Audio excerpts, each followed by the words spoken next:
It might be basketball season, but that does not stop the football program from making news.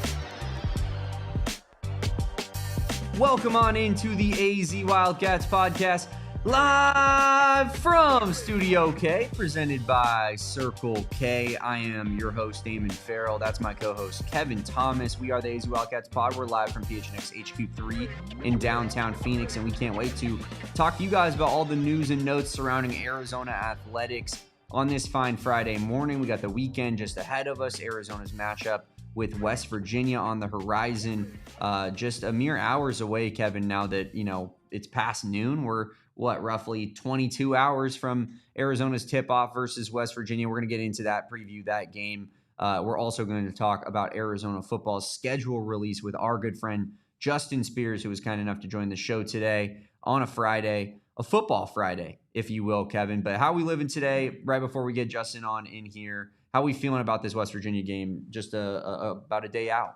Feeling great. We're going to, like you said, we're going to get all into the weeds of that today and tomorrow in our pregame show and such. But I feel really good about that game, feeling confident. But it should be entertaining for as long as it's close. For as long as it lasts, it should be entertaining. West Virginia, very well-coached team. But, Damon, I will say one thing we're not going to be talking about today, BYU. Not doing it. Not going to be able to do it, right? Not going to. It can't happen.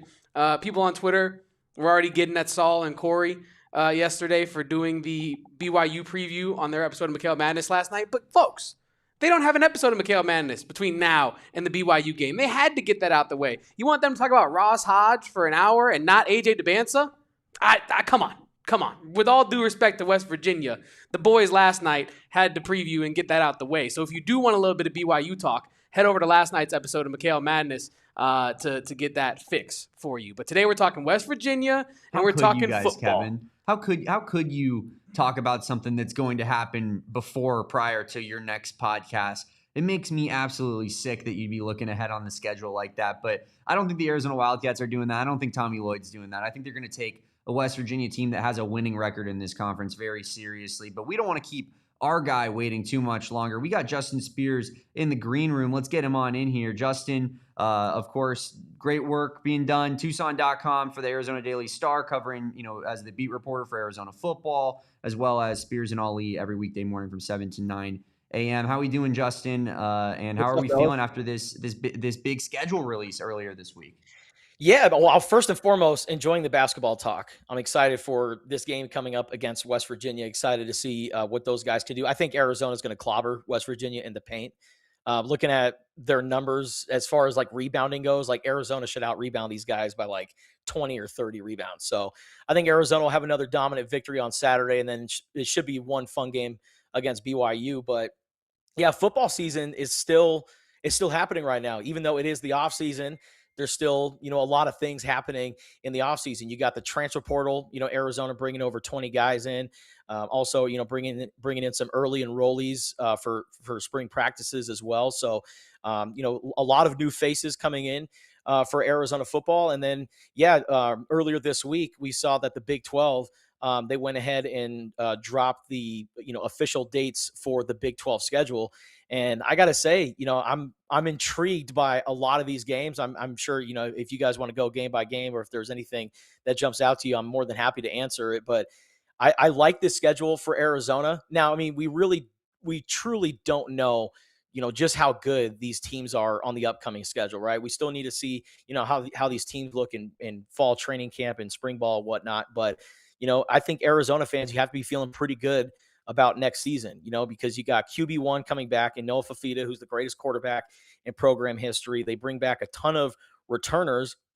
And I think a lot of these transfer portal guys, they're very talented. And the one thing that's different about the transfer portal guys that they're bringing in that's different than last year was a majority of the guys that they brought in last year were all like 1 year rental players, right? Like Ismail Mahdi, Deshaun McKnight. Like, so you can go down the list of players that only had 1 year of eligibility left. A lot of the guys that they're bringing in that are newcomers from the transfer portal, these guys, they're veterans, but they also have eligibility to play in 2027. So there's definitely room to grow, and the foundation is only going to expand for Arizona. And yeah, I'm interested to see how this team is going to look this upcoming season. Now, there's a lot of question marks, right? We'll see, how good these defensive backs are. They're bringing in. They signed 8 defensive backs in the offseason. I mean, between the time that the bowl game ended till now, I mean, bringing in 8 defensive backs, 7 from the transfer portal.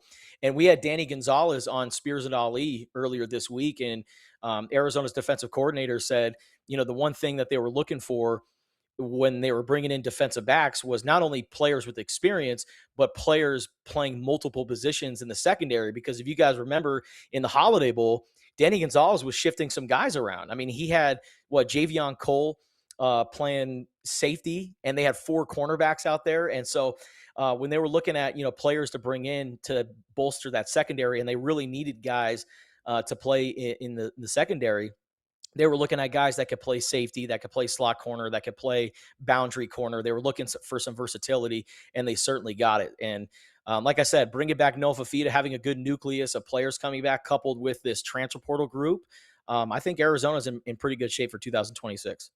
Do you think that, Justin, that is a, kind of a trickle-down effect of this coaching staff feeling more comfortable in their roles and in their job security in the upcoming season versus last season when the pressure was a little bit more on? We got to get experienced guys in the building, guys that maybe have less eligibility because they're seniors, right? And then now the focus seems to have shifted a little bit to getting guys that have multiple years of eligibility, time to develop. Is that a trickle down from just a feeling of having more job security in Tucson?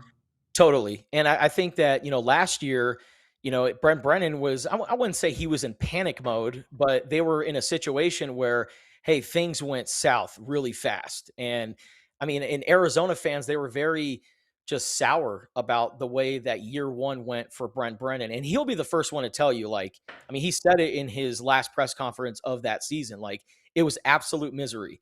There were some fun moments, sure, but this season was absolute misery. And he really felt like he let the athletic administration down. He let Arizona fans down. He let the team down. Like, Brent Brennan shouldered that responsibility of just how disastrous that season went.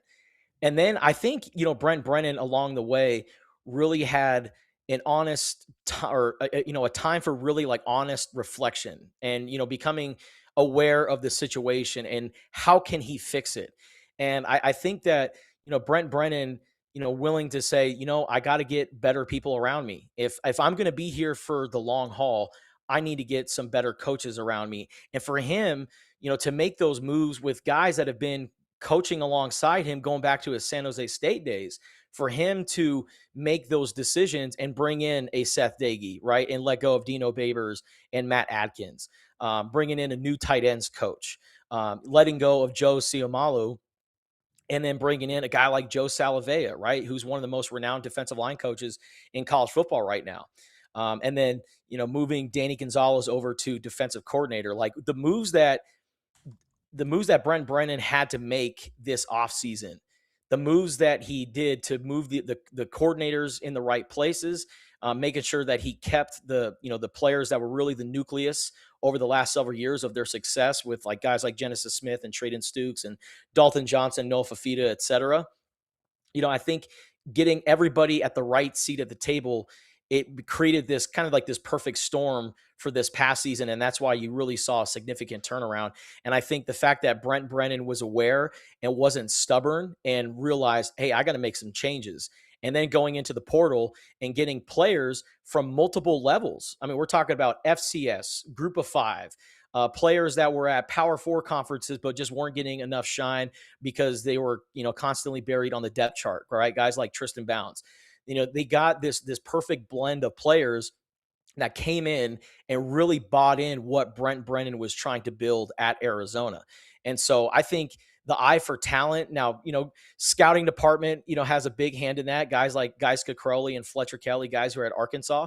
But I think the guys that they've replaced him with, Aaron Knotts and Andrew Morgan and everybody in that scouting department, those guys have a really good eye for talent, because if you look at the players that they're bringing in, kind of same philosophy, with guys that have a lot of experience despite, what level they're playing at. But then they're also bringing in some players that have a ton of upside. And I think all of the wide receiver transfers that they've added, they were highly touted recruits and they have a ton of upside. And Bobby Wade and Brent Brennan, who's a wide receivers coach by trade, he's like, I think we can, tap into the potential of some of these guys and we can take them to a whole nother level.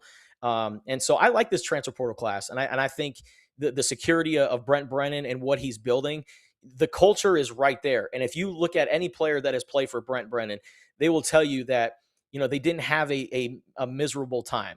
That's one thing that they want to prioritize, is that whenever you play for Brent Brennan, whenever you play for Arizona, you're going to have a good time doing it. You will not have a miserable time doing it. And I think that, they're bringing in the right players, the right people that fit that culture. And, fortunately for Arizona fans, Brent Brennan, he's the kind of guy that wants to be here for the long haul. I think we're going to dive into this schedule a little bit more and kind of break it down. Good. And I would like to do that game by game breakdown. But first, Justin, you mentioned liking this transfer portal class, what it's become. Arizona's obviously got, the majority of the numbers that they're going to bring in this offseason in the door now, barring maybe a surprise here or there at the end. But, who are some of your favorites from this transfer portal class? Who are some of the guys that you think will have the biggest impact in 2026 for the Wildcats? Well, I got to give a shout out to the centers, man. I'm a former center myself. So Zachary Henning, the transfer from Washington, I think that, getting a guy that has experience playing the position is key here. And, Zachary Henning, he actually started a handful of games in the second half of the season last year for Washington because their starter, Landon Hatchett, suffered, I think, like a hand injury or something like that. And so he had to miss the remainder of the season. So that allowed Zachary Henning to step in and get some good experience playing for Jed Fish at Washington. And, he's coming in, and I'd expect him to be right there in that mix to be, the next starter at center for Arizona, which will be the third center in as many years for the Wildcats, replacing kind of DeCambra and then Josh Baker, who was a longtime starter for Arizona. So I like Zachary Henning a lot. I think his experience this past season at Washington will help him, be inserted into that center spot. Really the biggest offseason, I don't even, if you want to call it an acquisition, but I think, getting him back, a retained player is Tristan Bounds at right tackle. And I think that right there, your right side of the line, you got to figure it out between him and Alexander Deuce when Tristan Bounds gets healthy. And then we'll see what happens with Matthew Lotto, and see where he slides in at whether it's right tackle or left tackle. But I really like the addition of Zachary Henning. I'm also trying to think of, some other guys. I really love the wide receiver additions as well. I think that DJ Jordan, a transfer from USC, kind of reminds me a little bit of Chris Hudson. Like you could tell he's got some playmaking ability. You could see it when he was a highly touted recruit coming out of Sierra Canyon. And, he goes to USC, didn't really, get into the rotation. And I think, Bobby Wade and Brent Brennan, they look at him as a receiver where they can really take his potential and take it to another notch. And we've seen that with guys that have come through Arizona, right? Guys like Javon Watley, Chris Hudson was a highly touted recruit and then, had an up and down career at Oregon, has a decent season at Washington State, and then boom, blows up at Arizona and leads the Wildcats in receiving as one of the top receivers in the Big 12. So I really love the receivers group. But man, I think the big storyline for Arizona's transfer portal class has to be the secondary and all the defensive backs that they were able to bring in. And I think out of all the players that I'm excited to see out of that secondary, I think Malcolm Hartzog from Nebraska. This was a player. Remember, I said that when Danny Gonzalez was looking for defensive backs, he wanted to find guys with versatility. And man, probably none have more snaps or experience at multiple positions than Malcolm Hartzog. He's played both safety spots. He has played slot corner. He's played boundary corner as well. Like he could play anywhere in the secondary. And he's actually started several games playing for the Nebraska Cornhuskers.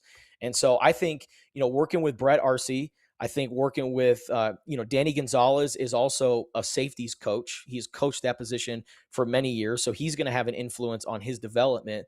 And so I think that Malcolm Hartzog, he's going to be a household name in Arizona's defense. And another guy, I've always liked to look at like the FCS players and, who's going to be the next Deshaun McKnight type of player or Javon Watley, who's going to be, the next, FCS guy to blow up.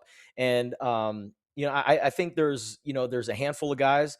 I think Cooper Blomstrom could really be that guy, the Georgetown transfer, who's kind of like a edge rushing linebacker hybrid. He could be the next Riley Wilson, or he could be an edge rusher, Dominic Lalesio type of player. So I love the FCS guys, and I think they landed on a few. Now, Justin, before we get into that game-by-game breakdown, kind of talking about how many wins we see for this Arizona team, some of their biggest challenges on this upcoming schedule, I think we should probably look at the Big 12 from a bird's eye view, kind of get a preview of how you see the conference going into next year. I know there's in the age of college football and NIL, what's going on right now, there's going to be a ton of shuffling all over the place in terms of teams that were good this year, not good next year, not good last year, good next year. Where do you think Arizona falls in this Big 12 mix? I know there are some teams that are looking to build on last year's success, Arizona being one of them, Houston being another. Do you think Arizona is one of these teams that could build on last year and have a more successful season upcoming? Yeah. Well, for another FCS player, real quick, Cam Chapa, Northern Colorado transfer. That guy's going to be big time. Baby Get to Bash. the Chapa! Yeah. I don't know if you saw this interaction, Justin, but it was pretty funny. We had an ASU troll, Glenn, who's pretty infamous on the U of A streets, and he said Baby Bash is going to Tucson when we announced that Cam Chapa was added to the roster, and then Cam Chapa's dad responded to him and said, "People called me Baby Bash in high school." That is fantastic. So we got Baby Bash. Cam Chapa totally looks like Baby Bash. Man. He hits like a cyclone. Have I told you I have unintentionally seen Baby Bash 3 times? Unintentionally? All yeah, 3? Unintentionally. It's starting to feel intentional, Justin. No. I pulled up Happy birthday. And balloons started popping up. No, so I saw he came to the Pima County Fair twice, and I just so happened to be there. I swear to you, I just so happened to be there. But I do enjoy a couple of his songs. It was like the "I'm Back" song with Akon, right? That's a hell of a song. Sugar Sugar, Cyclone. Like I can get down to some Baby Bash, but the times that I seen him in concert, I just so happened to be there, and it was like the county fair. I think it was Slaughterhouse. I was there to see somebody else, but Baby Bash was the opening act. I just so happened to be there at the Baby Bash concert. But Cam Chapa's Baby Bash. That's awesome. Going back to your question, Kev, about where does Arizona fall into this group of teams? Are they getting better? Are they staying the same? Are they getting worse? I think we have to give the coaching staff some grace here, because I know there's going to be a handful of newcomers and new faces for Arizona, but they showed us in this last offseason cycle that they address the positions of need. They know exactly the kind of players that they want, and it fits to their system. And so if they can go from 4-8 to 9-4, and some Arizona fans could put an asterisk on that record because of opt-outs and whatnot, and maybe if those guys play, maybe it'd be a different result. But that turnaround from 4-8 to 9-4, and to be in a position to win the Holiday Bowl, I think you have to give Brent Brennan, some grace and a lot of optimism for this upcoming season, knowing that, hey, they've got Noah Fafita coming back. That now with Tristan Bounds coming back, like I mentioned, that right side of the line is coming back, and you got Zachary Henning right at center. So now really you just got to worry about the left side of the line. You got a bunch of really good wide receivers, guys that are returning, guys that you're adding. They added some tight ends as well. And I think that, the additions coupled with the guys that are coming back, like if you're an Arizona fan, you have to be optimistic about this team. Now, the schedule is very interesting, right? And I think we're going to find out a lot about Redline and this team's grit and their discipline, because man, they got to travel a lot in that first half of the season. I crunched all the numbers of their 5 road trips on this upcoming schedule, and we're talking about just under 6,000 miles for 5 road trips. And I think like I don't have the tweet right in front of me. I posted it on my Twitter account, but yeah, I think through the first half of the schedule, because you got to go to BYU, you got to go to what else do they got to go to? They got to go to Morgantown, and then they also got to go in non-conference schedule. They got to go to Washington State and Pullman. And Pullman in September, trust me, the weather is going to be great. It's Arizona's had trips in the past where they got to go to Pullman in November, and it's cold, it's rainy, it's dark. It's usually the game right before the Territorial Cup, so Arizona just gets smoked. This is going to be a different experience in Pullman. I think one that Arizona will definitely enjoy, because let me tell you, Pullman in September sounds just lovely. So the weather will be fine, but you also got to make that trip to Pullman, Washington. And I don't know if you guys have ever made that trip to Pullman, Washington. I have not. I'm going to experience that for the first time this year, but it's like planes, trains, and automobiles, man. You got to fly into Spokane, get in a rental car, drive, and do this whole thing. It's a process to get to Pullman. And so, flying into Pullman, playing that game, and then you got to go all the way across country to Morgantown, West Virginia.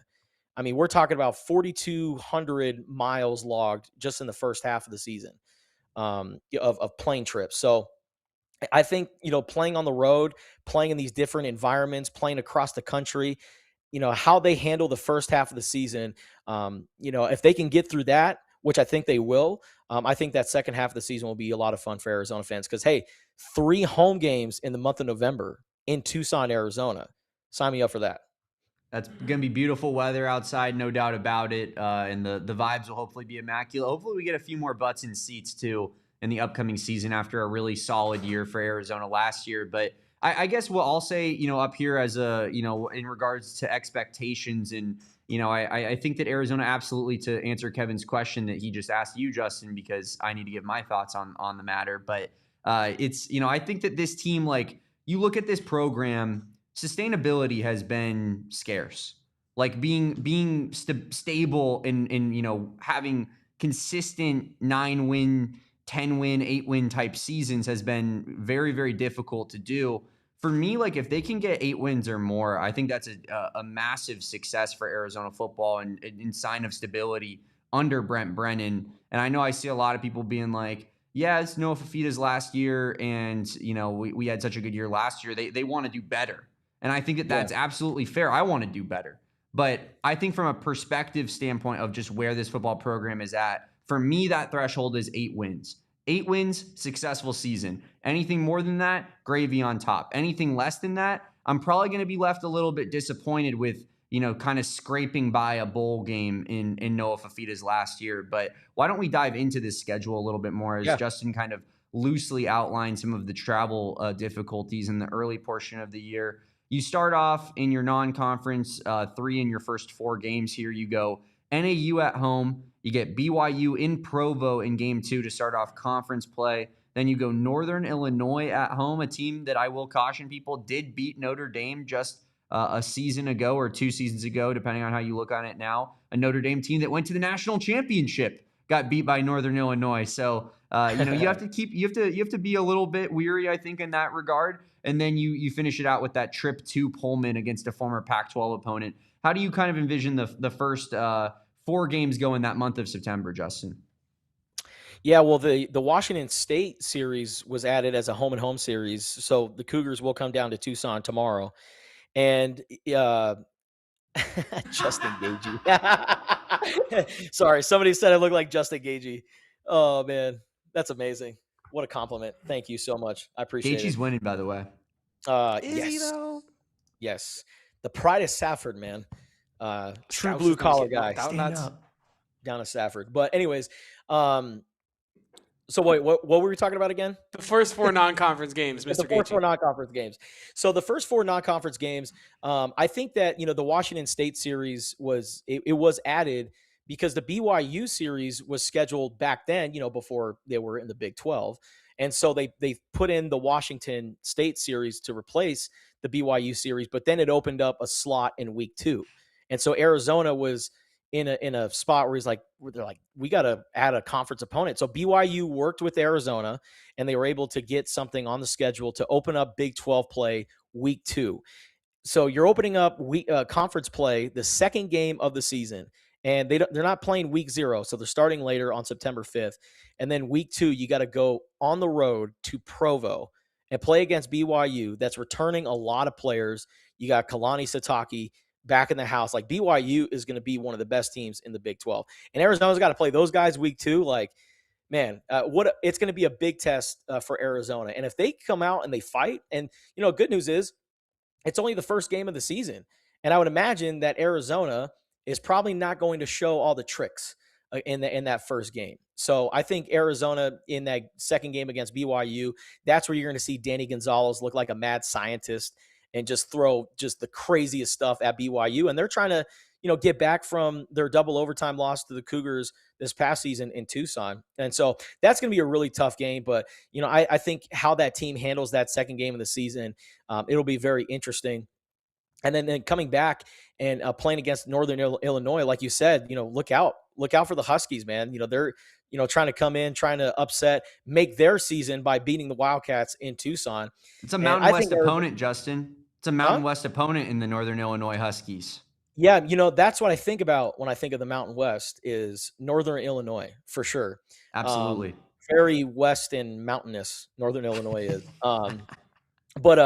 Yeah, so I think that's going to be a tough opponent too. They might give Arizona some fits, but I think Arizona, they should come out of non-conference play. I would say, if you can win all 3 of those games, and then BYU, you have a tough loss. If you're 3-1, you're feeling pretty good about the rest of the season. Yeah, just don't get blown out against BYU, I think would be the name of the game there. Like, you don't have to win that game in Provo. That's not the expectation, but you also don't want to be, kind of Kansas Stated like we were in 2024, where we traveled to Manhattan and you almost get shown levels of like, this is what a top tier Big 12 team looks like, and this is what a bottom tier Big 12 team looks like. And it was clear from the early portion of that season that was going to be the case in that Kansas State game. I think that you just want to see a good showing in that BYU game, keep it competitive, and then these next 3 non-conference games handle business. You're out of September 3-1. Nothing to be upset about, I think, in that regard. Yeah. Well, and also Washington State, they've got another new coach. I mean, golly, there's a lot of new coaches at Washington State these days, and they're rebuilding right now. And so, Washington State, they're going up to Pullman. That should be a game that Arizona's favored to win. So they should win that game. They should beat Northern Illinois. They should house NAU. Noah Fafita, he should be done by third quarter. And so, that could be Oscar Rios time, maybe some Sawyer Anderson, who knows, maybe we might get a glimpse in the future. And and then Arizona, I mean, I think really best case scenario 4-0. Like, I think Arizona is also capable of pulling off some funky stuff and maybe upsetting BYU. And if they can get to 4-0, hey, Arizona fans are really happy. The Wildcats will certainly be, ranked as a, maybe a top 15 team or something like that. But I think realistically, 3-1, I think is a solid start for Arizona. Now, in terms of this conference schedule coming up, you got home versus Cincinnati, road versus Rich Rod, Iowa State at home, TCU at home, Texas Tech on the road, Utah at home, K-State on the road, and then Arizona State at home to round it out. Which of these matchups do you really have circled on your personal calendar, Justin, as something that you got to see for next season? You cannot wait to see this game. Oh, come on, man. 10-10. West Virginia on the road in Morgantown against Rich Rodriguez, the former Arizona head coach. It's his first game coaching against Arizona since they fired him. So, of course, that game is going to have an emotional meaning for Rich Rodriguez. And, of course, both sides as well. But, I've talked to Rich Rodriguez in the past. I saw him at Big 12 Media Days this past year out there in Dallas. And, he had nothing but great things to say about Arizona. He's not bitter about, what happened. I'm sure, though, that a win over the Wildcats would certainly add, some extra juice to that victory, knowing that, they fired him. But, I think that game, Arizona against Rich Rod, that will be a very interesting game. And, Arizona, they're getting, a couple of Mountaineers. They have Rodney Gallagher III at wide receiver. And, I've compared him, and I think you guys have also compared him. He's kind of like the next Javen Watley. Like, For he's sure. just a guy that you can just kind of maneuver all around that wide receiver room. And he's going to be, a fun player to watch this upcoming season for Arizona. And they also added Chase Ridley as well, who could be, he's competing for a starting punter spot. He was a signee at West Virginia. He's a guy from Australia that Craig Nivar has added through the Pro Kick Australia program. That's the same program that produced Isaac Lovison and a lot of other NFL punters. So they've got a couple of Mountaineers as well. But man, Ali gives me a lot of guff on Spears and Ali about me always sniffing out storylines and like looking for the WWE type of stuff, like he was like, man, you were hyping up Kirk Creesa coming back to McHale Center. The dude played 2 minutes. So I'm looking at this schedule. I was like, ooh, well, Noah Fafita set the touchdowns record against Cincinnati on the road. Why not set the passing yards record against Cincinnati at home?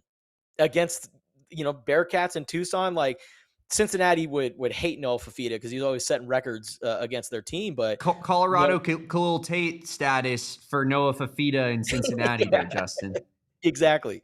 So I look at that game. I think, he would probably set it maybe beforehand. I love the fact that they're going back to Washington State and, playing in Pullman, the game where Noah Fafita won his first start as an Arizona Wildcat. So that's another good storyline there. He could set it right there, which would be kind of storybook for him. But I just love the idea of him being in Tucson, passing Nick Foles for the most passing yards against Cincinnati, the team that he's, passed Nick Foles for touchdowns the season prior in Cincinnati. So I'm looking at that game, for like records and Noah Fafita. That's kind of right around the time because I think he needs, like just over 800 yards or something like that to pass Nick Foles. So if you look at kind of where he's at, he needs, I think it's like, some point in the middle of the season, end of non-conf, start of conference play. So that's one game I have circled. And then I think the Texas Tech game, because, hey, Brennan Sorsby is now at Texas Tech, and Brennan Sorsby lost to Arizona. I'm sure he's going to have a lot of motivation for that game. And that's also a game that's on Halloween. And Texas Tech, we all know they're a team with a lot of money, and they're reloading, and they're going to be right back in the mix to win the conference once again. And if Arizona is not prepared, that could be a spooky Halloween for Arizona playing against Texas Tech in Lubbock. And it'll also be a cool moment as well because, that'll, I'm sure, I think it'll be Seth Dagy's first game coaching at Texas Tech. And we all know that he played for the Red Raiders, played for Mike Leach, God rest his soul, also played for Tommy Tuberville as well, won the 2012 Car Care Meineke Texas Bowl, or whatever the hell name it is. And so, he is a Texas Tech quarterback legend. I think he's top 5 all time in Texas Tech and passing yards. So, he's going back to Lubbock. That'll be a special moment for him. So there's a handful of games that definitely have a lot of storylines for the Arizona Wildcats. And then, of course, to end the regular season, numero 100, the Territorial Cup, man, the 100th edition, and it's in Tucson, man. What a schedule for Arizona.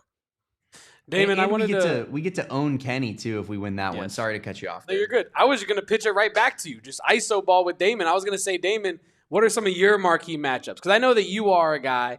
I'll do this too. You know that. I'm not going to say I don't do this. But you more so than me will look at this schedule and be like, yeah, I need to see this game. Feed it to me now. So I'll pose the same question to you, Damon. Which of these games, you can repeat some that if you had the same answers as Justin, which of these games are you dying to see maybe tomorrow if you could? Yeah, that's an interesting question there. I think that this schedule really is pretty interesting when you look at, you get the two premier teams, I think, in the conference in Texas Tech and BYU, and you get both of them on the road, which does make things a little bit more difficult on your schedule there.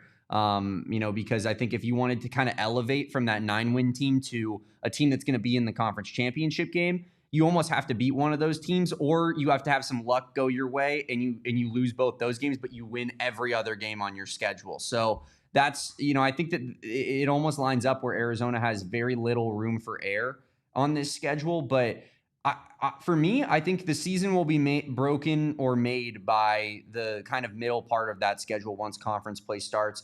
I don't look at Cincinnati and think to myself, man, that's a program that is really on the rise, that's, going to give Arizona trouble, especially when they're traveling to Tucson halfway across the country and they don't have their starting quarterback anymore. I want to see a win there. I want to see a win against West Virginia, who, hasn't proven that they're back with Rich Rodriguez yet. You play Iowa State, who loses their coach in Matt Campbell and basically their entire roster. I think you need to win that game. So I don't know if I'm looking at games as like premier matchups as much as I'm looking at middle portions of that schedule and going, kind of need to win a lot of those games. I think, for example, like the TCU game might be TCU, Utah back-to-back. That might be the most interesting stretch for me because I think that those games might make and break the season in terms of could be 50-50-ish going into them. With what you expect those teams to maybe be this season, and I think it will vastly impact what Arizona's record at the end of the year looks like. So I'll say those two games in particular. At Arizona, there you go. Oh, am I good? You're back. Yeah, you were temporarily muted. I was like, I don't want to let you get your whole point off before you. Oh no! I appreciate you guys. No, so no, one thing I was going to add is, I mentioned how much the Cats are traveling this year, right, as far as mileage, but they don't have back-to-back road games. So I think that is very key. And then after their longest road trip of the season against West Virginia, that's where they go into their bye. So they don't have 2 bye weeks in the middle of the season like they had this past season, but they do have one at a really good time after their longest road trip. And then after their bye week, they're going to a home game. So again, we really don't know how good these teams are. But if you look at just kind of the schedule and how we all know how football season goes, it's long, it's tiring, it's exhausting. You get beat up. I think the bye week at that point of the season, it sets up Arizona for a really, really strong second half. And then I did want to, before I forget, Justin, I wanted to ask you this question from one Roberto, the coffee guy, not just the coffee guy. He's the coffee guy. Can you maybe quell some of his concerns or tell him he's correct? He says, I'm concerned about our defensive line. We didn't get any D linemen in the portal. Is there any room for concern at this point in time for Arizona's D line going into next year? Don't fret, Roberto Coffee guy. Arizona's D line is going to be in really good shape. And they like the guys that they're bringing back. They like, the defensive ends, guys like Dominic Lalesio, who's only continuing to get more experience. And Dominic Lalesio played meaningful snaps in that 2023 season. And, he's been really a mainstay over the last 3 years. And I think Joe Salaveo working with him for over a year, I think, Dominic Lalesio could really be a breakout player in this upcoming season. And then I think that, some of the other guys that they're bringing back, like the guy who might be Arizona's best defensive player and Trey Smith, Trey Smith might, if he's healthy and if he really turns into a player that I think he could turn into, I'm talking about maybe all Big 12. So I think Trey Smith, when he's healthy, he might be Arizona's best defensive player. And then as far as guys in the middle, they love what they saw out of Leroy Palu this past season. I think Mace Pese, coming in at 6'3", 271 pounds, he was mostly used as a defensive end this past season. But if you look at his frame, and I think he's going to continue to add really good weight. And I think we're going to see a guy like Mace Pese maybe turn into like a 3 technique, 5 technique, a defensive tackle who also has some wiggle and has some versatility. And I think Mace Pese is going to be a really good player on that interior defensive line. And then they really love the freshmen that they're adding. Keatron Harris at 6'3", 290 pounds. Manoa Fapusa, who just played for a state championship team alongside Dash Fafita at Rancho Santa Margarita High School in California, where they were head coached by Carson Palmer. Like, they won a state championship, and he's coming in at like 6'3", 340 pounds, 350 pounds. Like, he's big, and he's a freshman. And so, they can work with him as far as building muscle and, working on his conditioning. And, coming in as an early enrollee, I think is so key for his development. And so, yeah, they've got some really good additions, but I think the guys that they're bringing back as well, I didn't even mention, Julian Savianaya, who from 2024 to 2025 came in at looking like The Rock, man. Like, he added so much good weight. And I mean, you look at, some of the guys, or you talk to some of his teammates, and they have noted, like, man, just in those few months, that offseason, like, he got huge. And so I think Julian Savignai, he's going to continue to build up his body, and he got some experience this past season as well. So they're bringing back a lot of experience, guys that played significant snaps this past season. And then, the newbies as well. I didn't even mention Kevin Moore, the junior college transfer, who's coming in. And he's supposed to be a really good player with some versatility. And one player I think that Arizona fans should keep an eye on, or two players, is Ezra Funa, who played at Mater Dei and was a star at Mater Dei, was a really good player for one of the top teams nationally at the high school football level. And, because of academics and, other things, he had to go to the junior college route at College of San Mateo. And then he transferred to Arizona after playing there, and he was a really good player there. He redshirted this past season, but he still practiced with Arizona and still got those reps in with Joe Salavea and worked with that defensive line. And now he's going to come back this upcoming season and be ready to go. And I mean, a lot of people were looking at Ezra Funa as a junior college prospect, and Arizona was able to get him. So keep an eye on him. And then I think one of my favorite storylines for Arizona this year is Zach Ciulepa. And I'm really curious how his body is going to transform, because he came in, and this man is a large human being. I mean, we're talking about 6'6", right around 400 pounds. And Danny Gonzalez says, yeah, he's going to be in an off-season training program where we're going to get him down maybe 50 or 60 pounds and trim him down a little bit. But if you saw the plays that he had this past season, I got to say, for a guy who's nearly 400 pounds, or, right around that weight, the guy can move. And if the guy can move at 400 pounds, imagine what he can do when he's, maybe 350 or 340. So I think losing that weight, getting him in shape, and getting him, conditioned and ready for that season, that's going to be a nice, fun project. And I think if they end up striking gold with a guy like Zach Ciulepa, that is a large human being that I think is going to cause a lot of havoc right there in that middle. Honestly, I love you talking us off the ledge there for a second, Justin, because I was with Roberto. I think a little bit more so of like, I think I'm concerned that there wasn't any defensive linemen that were added to this roster in the transfer portal season. I think I still would have loved to have seen a Deshaun McKnight, kind of baton passing, if you will, of like, Sure. That guy was so good for Arizona in such an unexpected way, I would argue, last season, that you almost want to bring in that starting caliber interior defensive lineman. And it's unfortunate that didn't get brought in, but there are a lot of returning pieces to hang your hat on and be happy about with this defensive line group. Absolutely, man. There's a lot of returners, and then the newcomers as well, like the freshmen. Nobody expected Mays Pesse to contribute the way that he did this past season. And he got, I think, all Big 12 honorable mention for the freshman team. And he was a guy that became a mainstay in that defense. And one guy that I think can really stand out as a freshman, I'm really excited to see his trajectory as a defensive lineman, is Prince Williams, the guy from Las Vegas, from Bishop Gorman. I mean, go look at his stats, man. He put up insane numbers as a defensive lineman, and he did it at one of the best high school football programs in the country. And I always think about Rich Rodriguez's philosophy when it comes to recruiting guys. He's like, if you want a really good college football player, you get a really good high school football player. And Prince Williams was a damn good high school football player. He's coming in as a 3-star prospect, but if you look at the numbers, the program that he played for, I think Arizona struck gold with this. I think this guy is a big-time prospect that is going to make some plays, and maybe can do it as soon as this upcoming season.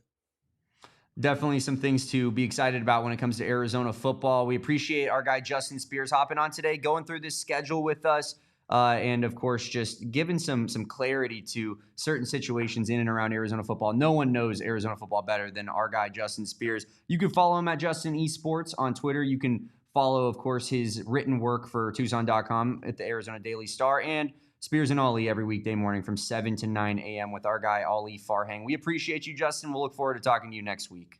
Have a great weekend, guys. You as well. Kevin and I are going to talk a little bit more about basketball, get into some Arizona versus West Virginia as we encroach upon that tip-off tomorrow at noon. And we're going to do that right on the other side of this break here on the AZ Wildcats pod, so do not go anywhere. There's only one place where you can experience a race weekend like no other, and that is at Phoenix Raceway, when NASCAR and NTT IndyCar race together during the same weekend for the first time in history. Make sure you get a front row seat to all that live action, the intensity, the sights, the smells, the experiences of it all with Phoenix Raceway. The 2026 Spring NASCAR weekend at Phoenix Raceway is making history, like I said, and there are hillside views available for the Cup race weekend packages as well, making the planning easy. Witness 3 action-packed days. That's right, 3 action-packed days, March 5th through March 8th of racing. And if you are a diehard, like I know some of you may be, you get to see 2025 Cup champion Kyle Larson return to the track where he won it all just a couple mere months ago. So secure your seats now at the link in our show notes below. Love our friends over at Phoenix Raceway. Again, a sporting experience unlike anything else that you can have in really just the world, but especially here in the Valley in Arizona. But Kevin, I got to tell you guys about Gila River Resorts and Casinos. You like race cars? You like fast cars? How about a Corvette giveaway? Ooh. They're giving away 4 Corvettes at 4 Gila River Resorts and Casinos locations, whether it's Wild Horse Pass, V-Kiva, Lone Butte, or Santan Mountain. Gila River Resorts and Casinos has a location for everybody in the Valley. It's like having Vegas in your backyard. And just like Vegas, there are some big time prizes and giveaways that you can get in on. Like I said, they're giving away 4 Corvettes this season. They're going to go Santan Mountain. That giveaway is going to commence on April 27th. Lone Butte 28th, V-Kiva the 29th, and Wild Horse Pass, that grand finale is going to be on April 30th. 4 Corvettes to give out. More information at playathila.com. You don't want to miss out on your chance to accelerate into luxury. Play, earn, and win at any of our 4 casino locations. Dude, Max in the chat today is on an absolute heater. He said, gonna start DMing Justin like he's Chat GPT. You're taking my method now, Max. That's what I do. So what can I cook with these ingredients? The bandwidth of one Justin Spears is incapable of adding on more and more and more people that he has to answer all these questions for. So I'm not sure how many people we can allow onto this life raft. You know what I mean, Kevin? Only one way to find out, brother, and that's to add another soldier onto the raft. And if we capsize, and you got to go. But look, I do want to give a shout out to everybody in the chat: Pigeon, Roberto, Max, Sam, even you, Glenn. Well, not everybody. You know, a viewer is a viewer, Damon, and I'm not going to turn somebody away from the doors of this wonderful podcast. But Glenn comes in here and he doesn't even listen to things people say. No. Like Justin goes and they have some freshmen that they really like that could fit into the rotation. And then Glenn goes, "You're playing freshmen? You're going to start freshmen? Who said that? Who said they were going to start freshmen?" Very clearly it was, this is a rotation. They could maybe carve out a rotation role. Yeah. No, yeah. But shout out to everybody who's tapping in with this pod today. Leave a like, subscribe to the channel. We are just hundreds away from 50K. An unbelievable milestone. So thank you for supporting this pod. As if ASU media members don't glaze ASU football. Get the out of here, dude. Every single ASU media member predicted 11-1 or better last season. You talk about professional glazers. The entire crew. Insane, Kevin. Have you seen glazing like what ASU media did for last year's football team? For it to just blow up in their face? No, not in a while. Definitely not in a while. Speaking of blowing up in their face, basketball. It's basketball season. It's basketball season. You can now turn this off, Glenn. We're going to be talking basketball. Arizona, number 1 team in the country, is playing West Virginia tomorrow afternoon. Damon and I will be here pregame, postgame, breaking it all down for you guys. But a little bit of preview to wrap up today's podcast. And I will start this preview by saying this, right? We said we're not going to preview BYU on this pod. I don't want to talk a ton about AJ Dybantsa on today's pod. That's for Monday's pregame show. But man, I feel like some people out there really think that this Arizona basketball team, this roster, like the guys in the locker room, right, are overlooking West Virginia. And I feel like I must ask you, have you heard any of them talk? And it's possible you can watch the games and not listen to press conferences. I'm not trying to say you're not paying attention if you don't know. But I'm here to tell you that there is no team potentially in the country taking it game by game, mission by mission, so to speak, like the Arizona Wildcats. Like, I feel like this team they have that professional attitude about it. Where like, oh, I'm being asked to show up on a Saturday and play at noon. I will show up on Saturday and I will play at noon and play my hardest. Oh, the team on Monday is difficult. Let's handle that on Sunday, Monday, right? Like, do you feel the same way, Damon, or are you kind of like, no, they're human and they might be looking ahead to BYU? I mean, I think that's always a factor with every team that you have, especially when you have freshmen in particular. But I don't expect that out of this team necessarily. I think that this team is really good at keeping the task at hand, not looking in the rearview mirror, not looking too forward on the road necessarily. You want to keep your distance with the car in front of you, right? And I think that the car in front of you right now is West Virginia. So I expect Arizona basketball to be ready to go and not necessarily be looking forward. But I do think that the fan base absolutely could look forward, and that's understandable. I think that makes perfect sense when you see how the schedule plays out, and you circled that BYU matchup as like the first marquee matchup of conference play 6 months ago when the schedule came out. So I'm sitting here, I'm saying, this is a situation where, I think that there's a possibility that you kind of overlook a West Virginia team. I'm not saying it's not going to happen, but I'm confident that the guys in that locker room are able to, keep perspective and just, worry about winning every single basketball game. You hear Ivan Karchenkov in the press conference of last game, and he's like, yeah, the undefeated record's cool, but we're concerned about the basketball game that we are playing next. That's what we want to win. We want to be 1-0 in our next game, right? That's the mentality. And so I think that this team, they've shown almost a special level of determination and just like, keeping focus, right, so far this season. What's to stop us from thinking that that's going to continue to be the case? Yeah, no, I'm with you on that. I think they have a workman's-like attitude as it relates to their schedule. Like I said, they're clocking in, clocking out, and then clocking right back in to get to work. And I think that when you're talking about this West Virginia game, West Virginia is a good team. Like, they are a quality basketball team, one of the few Big 12 teams with a positive record in the conference, right? And I think that, as you mentioned on our last episode and to me pre-show, this is the first team Arizona's played in conference play that has a positive Big 12 record. They're above 500. No other team that Arizona has played can say that right now today. And I feel like, Damon, we talk about biggest challenges. I don't think that West Virginia is going to present the biggest challenge yet to Arizona. I'm not going to continue to do that with every, game coming up. But what I do think, what makes West Virginia unique is that this is a look-ahead spot. This is a spot where, maybe a team in the past could get caught up. But I will say you're at home. This is not a road game for Arizona. Very true. We are playing a West Virginia team who they are incredible on defense. They are one of the more, I will say, disciplined defensive teams in the conference. Ross Hodge certainly knows how to coach a defense. We've known that since before he was even at North Texas. The man knows how to coach defense. And then he has this West Virginia squad, 45th in the country in defensive efficiency, 84th in offensive efficiency, top 100 in both, top 50 in defense. Now, this is not quite the Cincinnati defense that you faced, but they might even be more connected than a Cincinnati defense. And before we get too deep into this preview, I want to give Tommy Lloyd a chance to tell you how he previews West Virginia and Ross Hodge.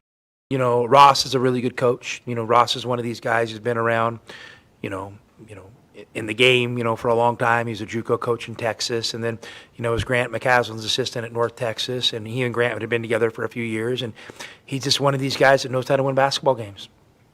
He knows how to win basketball games, and his teams always have a real, identity on the defensive end of the floor. And then offensively, they're a team that, usually can have a shooter or two that can knock down multiple threes. And then they try to get you in a possession game, So, a lot of respect for Ross. He's one of the good guys in this business. And, I think they won tonight. So, obviously a big road win for him. And, it sets up for a big game on Saturday. You got to just feel bad for North Texas, Kevin, as you think about how they had Ross Hodge, who does seem to be a pretty darn good basketball coach and was very successful at North Texas, going 27-9 last year, 14-4 in the American Conference, and almost winning that entire conference, making the tournament. So, and then you look on the football side of things, they had Eric Morris, And now Oklahoma State is like that, like the favorite sleeper of Big 12 media members being like, watch out for the Cowboys. They're going to be back next season. So rip North Texas. We had a good thing going for about a year or two there. North Texas, I miss us. We're going to get into West Virginia's strengths, their weaknesses. I also want to answer Glenn's question real quick there in the chat as well. After our final break here on the AZ Wildcats podcast, leave a like, drink your water, do not go anywhere. If you or someone you know has been involved in an accident or had any type of unfortunate serious injury occur, there's only one number to call to make sure you are getting the most out of that situation, and that number is 602-783-8841. That is the number of the husband and wife law team, Mark and Alexis Breyer, bringing hundreds of years of experience with this team to the table in the combined trial experience, and they are certified specialists, as you already know from watching this podcast every day. They are certified specialists in serious injury and wrongful death litigation, and you can always contact your attorneys with the husband and wife law team for any reason at any time. They want to make sure they are serving their clients, and part of that is making sure that they give you both the strengths and the weaknesses of your case to make sure you're working with a full deck of cards before you head into that trial. So if you've had a serious injury, call the husband and wife law team first at 602-783-8841 or visit their website in our show notes below and tell them the boys over at the AZ Wildcats pod sent you over. Shout out the husband and wife law team. Let's talk a little bit about our presenting sponsor of Branded Bills. I'm rocking Branded Bills on this podcast like I am damn near every single day, and for good reason. It is the ultimate headwear and apparel, whether you're an Arizona Wildcats fan, whether you have a small business, kind of like PHNX Sports that you're trying to promote. There is only one place to get your custom headwear and apparel. It is Branded Bills. And if you're a big Arizona Wildcats fan, it is the one-stop shop for Arizona Wildcats headgear, the best in the game. Check out that campus collection for yourself. It's an Arizona company. They love their Wildcats. They want to support Arizona athletics, and you should too by showing up. Branded Bills' website, brandedbills.com. Hit up that campus collection. Look at those Arizona Wildcats hats and pick out something like this state outline hat.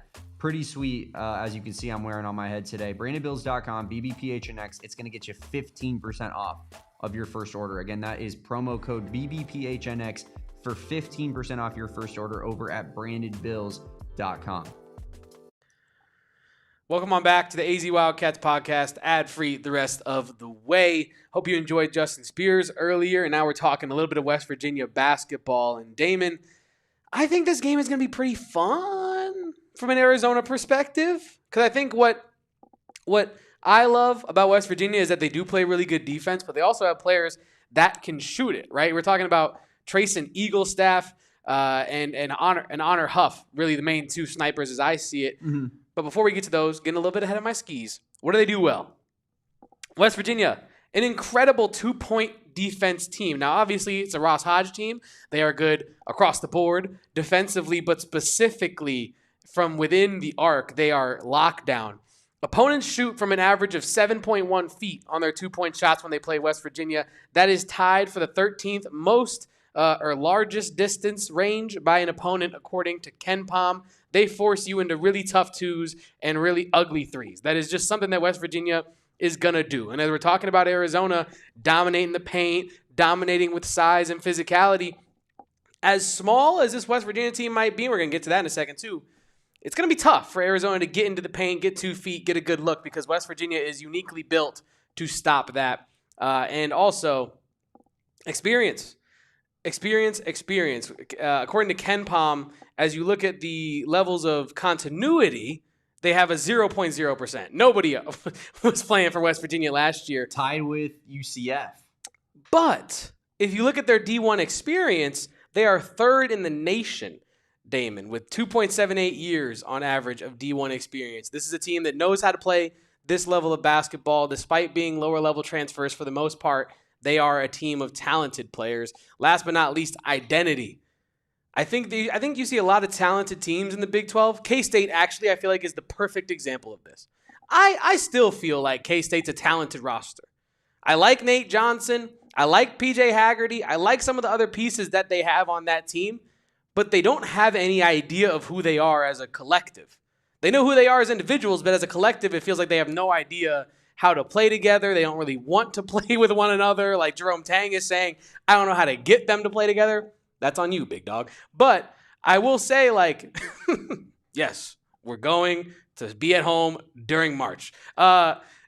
Jerome Tang aside, You just can't do that if you're not going to be No. a good coach. you can't. That dude, video would have so much aura if he was like a good coach. I And the tweeted fact that it. he's bad, it's the funniest video of all time. It was one of my favorite tweet and deletes that I did recently because I woke up the other morning and saw him doing it again after a win, and He I has was like, multiple videos of that exact same vibe. yeah. And I was like, dude, this is like taking a dog to the park before you put it down. And then I deleted it because I felt like that was insane, you know? But it's true, dude. They're like, So you just said it on YouTube well, yeah, forever correct. to be kept. But now it's verbal, you I know? love it. It's verbal. It's one thing. It's libel if you read it or slander if you say it. I don't know. You got to get an hour into the show to hear it anyway. Correct. So. Only the most loyal of listeners are listening at this point. But you get my point, right? Like, it's like letting the man have his fun, letting him eat ice cream for breakfast before he has to go to do whatever he has to do somewhere else because it's not going to be here. What are we talking about? Oh, yeah, identity. West Virginia, identity before I assassinated Jerome Tang. Their identity is that they are tough on defense, that they know exactly what they want to do on defense, and offensively, they're going to try to get the job done. As you heard from Tommy Lloyd there on that side of things, they do have an offensive identity. They might not be the most talented offensive team, but yeah, that's how I see their strengths of this West Virginia team. Well, and I'll add on to that, Kevin. You say identity.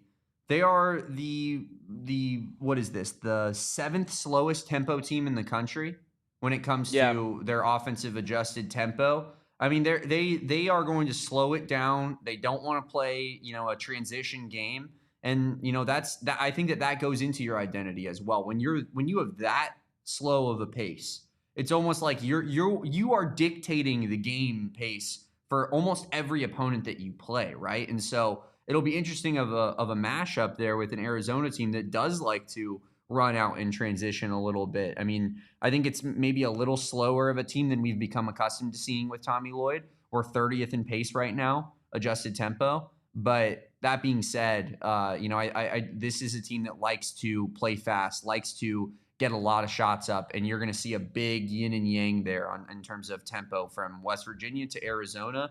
And I really think that, I'm not concerned necessarily about losing this game, but I do think that if you're playing the slower pace, you play into West Virginia's hands, obviously, and that could make the game a lot tighter than you want it to be, versus if it is kind of a fast-paced game, I like Arizona's chances to win this one by like 20 plus. Like Tommy Lloyd said when we played that clip, like West Virginia and Ross Hodge, they want to make this a possession game. They want to make this whoever had the more possessions wins the game because they're going to have faith that they can win that game. And I think when you're talking about how West Virginia could potentially get the job done and cause you and I to go into absolute disarray on our postgame show would be Honor Huff reigniting his outside shot fire. Like he has been kind of, if you listen to West Virginia fans, kind of unreliable recently as a means of his outside shot, but he is completely capable of lighting it up from outside the arc. And he is, even though he's 5'10", Damon, when you watch him, for example, against ASU, he's so incredible. Like he's incredible at getting to his spots fast. He's very quick. Like he might not be the the marathon runner, but he's the sprinter, right? He gets from one spot to the next very fast. And I think that when you're talking about Honor Huff, he is kind of that gear that makes that offense turn. And Trayson Eaglestaff, what a name, by the way. Trayson Eaglestaff, 6'6" senior who is a transfer from North Dakota, a 3-year player over there. I was going to say, is he Native American? Yeah, he's from Bismarck, North Dakota. I don't know. That's checking out on that regard. Yes. North Dakota? Now, man, you might hear Hooper from North Dakota and think, okay, I'm not that moved. The guy dropped 50 in a game last year, I'm pretty sure. If it wasn't last year, it was the year before. What league is that that North Dakota plays in? I don't know. The Big Sky, right? The Big Sky, right? Is it the Big Sky? I feel like it was something else earlier when I looked it up. Does not matter what league it was in. The man dropped 50, as Sam Alberts said in the chat. And not only that, he has 5 games this year of 20-plus points. It was a Summit League. It is Summit League. You're right. You right. But he has 5 20-plus point game performances, or 20-plus point performances this year for West Virginia. The guy can absolutely fill it up with the best of them right now in the Big 12. And not only can he do it from inside the arc, he can snipe it as well. He shot 6 for 9 from 3 against ASU. Now, I know ASU has a bunch of defensive issues, a bunch of effort issues right now, a coaching issue, all of it. But He's like off the dribble threes, catch and shoot threes, in transition, stop and go threes, like leaners. Like he's shooting them all. He looks very comfortable shooting them all. And when I preview this West Virginia side, they're great defensively, and they have guys that can get really hot from three. Now, like you said, I'm not worried about Arizona losing this game, but if I was to cook up a recipe for me to be worried about Arizona losing the game, it would be just that. A really good defensive opponent who can shoot the hell out of the three ball when they get hot. And that feels like West Virginia, who already took down Kansas earlier this year. Yeah, it does. I would say that the one thing that, I would kind of toss in there as a slight, reason to kind of push back against that is that they're not the rebounding team I think that you need to be to beat Arizona. And I think that they're not that anybody's going to be as good at rebounding as Arizona, because that's impossible to be better than the best. But I do think that ideally they would add in like an element of like, we're also really good at rebounding, not quite elite, but like a step below that. And they don't have that aspect. Now let's look at some of their weaknesses that they have as a team, Kevin. And you start off with offensive consistency here. Tell us more. Yeah, offensive consistency. I know I started this preview segment by being like, well, they're top 100. They're 84th in KenPom offensive efficiency. But when you're watching that ASU game, there were multiple stretches where West Virginia just couldn't get a basket. And I know we're talking about, Trace and Eaglestaff being able to shoot it like this. Honor Huff being able to dribble drive like that, shoot it like this. But against ASU was able to shut them down at portions, specifically in that first half before West Virginia really started to kick it up as the game wore on. But that is one thing that I would, I think gives me a lot of confidence with this Arizona game is as good as Arizona's defense is, I don't see West Virginia being able to put up 70, right? I don't see them being able to do that against an Arizona defense that is that stout. And so that's why I say offensive consistency and not offensive efficiency, because when they're scoring, it's efficient. Yeah. But when they're not scoring, they might not get a bucket for 2.5, 3 minutes. Size. West Virginia is one of the smaller teams in all of D1 at an average height of 77.1 inches, 236th in D1 size. At least at a high major programs, that's got to be towards the bottom. It must be. Like right? When you're talking about teams that are in power conferences, teams that are not, the mid-major schools, that has got to be one of the lowest in the entire country, you would think. Yeah. I would implore you to maybe tap into that real quick. I will. And see how far down they are, because that is interesting. I would like to know. But also, in terms of their size, right, not only do they rank low on that little KenPom stat, they're practically small as well, right? You watch this team, Harlan Obioha is their center. He's 7 foot 265. Now, that is a big boy. When you're watching him go up against Masamba Diop in their last game, that's a big guy. But he's not the most skilled guy. And he's also I am a fine one to speak right now, standing at all of like 6 foot, whatever large amount of weight that I am. I'm not nearly as strong, right, as he is, but I can tell that Mo Krivas is stronger than that guy, right? So Mo Krivas has a size, strength advantage, skill advantage on Harlan Obioha. And I also don't think that Harlan Obioha is the best player that Mo Krivas has gone up against. I do anticipate Mo Krivas being able to remove Harlan from this game completely. Now, that's it. That's their only rotational player that stands above 6'9". You got Brennan Lorient, who went off against Kansas and had a very good game, but he stands at 6'9". DJ Thomas is 6'9". Trace and Eaglestaff is 6'6". Chance Moore is 6'6". They do not have legitimate size. And you're like, okay, well, their guards must be huge. Their guards must be massive. No. Jasper Floyd, 6'3". Honor Huff, 5'10". Arizona should be able to, and I don't want to use this word too often in Big 12 play, but it's when you look at the tail of the tape here, it bears it out. They should be able to bully West Virginia, specifically on the offensive side of the ball, with their paint touches. Now, I know it's going to be a battle down there because West Virginia is so good at forcing you baseline and making you pass it back out up top and maybe forcing turnovers off of that. But I do think that Arizona's size and skill will bear itself out over the course of this matchup because West Virginia simply does not have the horses to hold up in the size category. Last but not least, I have an answer for us, Kevin, on the size department of things.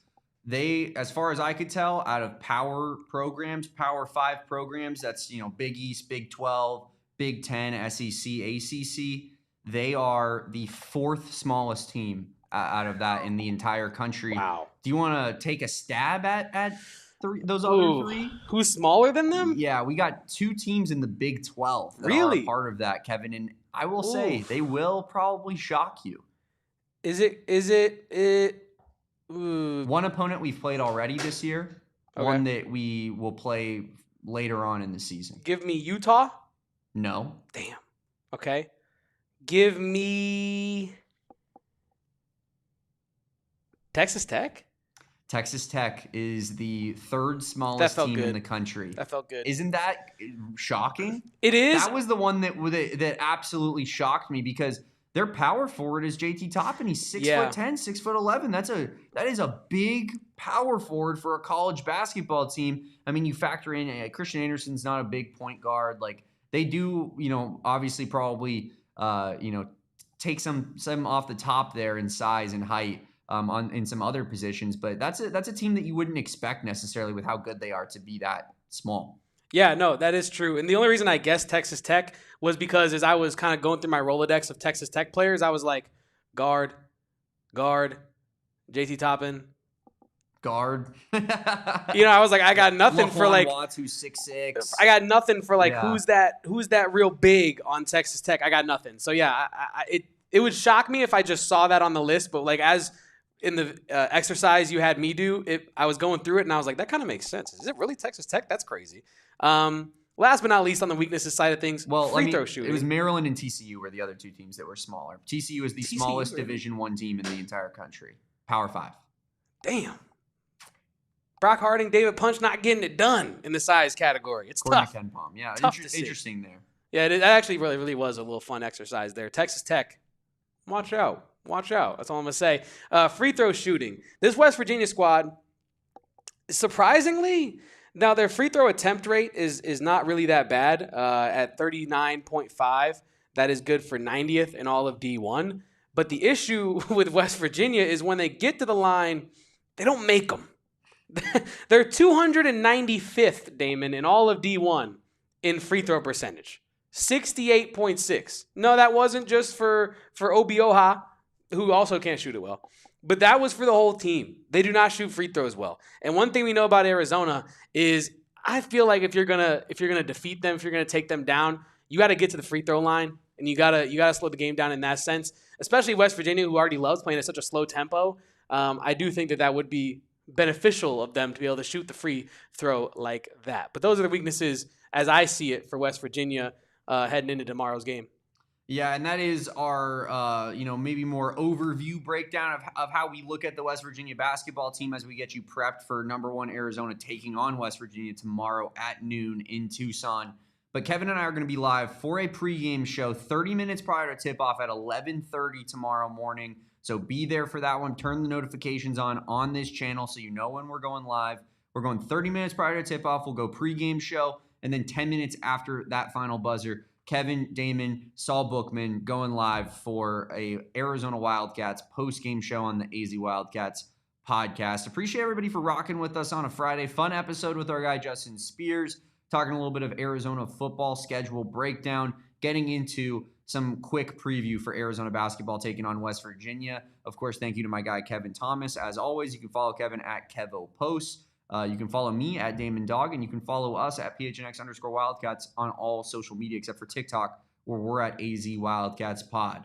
And if you want to follow our social media content, be on the lookout for some Caleb Love stuff, because Caleb Love is the effing man when it comes to social media. Every time we post Caleb Love, it's like King Midas's touch, Kevin. It's like everything turns to gold when you put Caleb Love in the written copy of it. So this is a Caleb Love podcast. It's a Bryce James podcast. Trying to think of who some of our other big hitters that we have here. T-Mac podcast, absolutely now and forever, as we gear up for winning our Offensive Rookie of the Year award. Our program's first Offensive Rookie of the Award that we all share. But yeah, of course, we'll be live tomorrow giving you some basketball coverage. Arizona versus West Virginia. I appreciate everybody for watching this show. Even you, Brian. I don't even know what you're getting at these days, but even you, Brian, and of course, like this video, subscribe to the channel if you haven't done so already, and we'll catch you tomorrow on a Saturday, Arizona versus West Virginia. Until then, peace out, bear down. And go Cats. Caleb Love, the face of the NBA. We all silly like the mayor.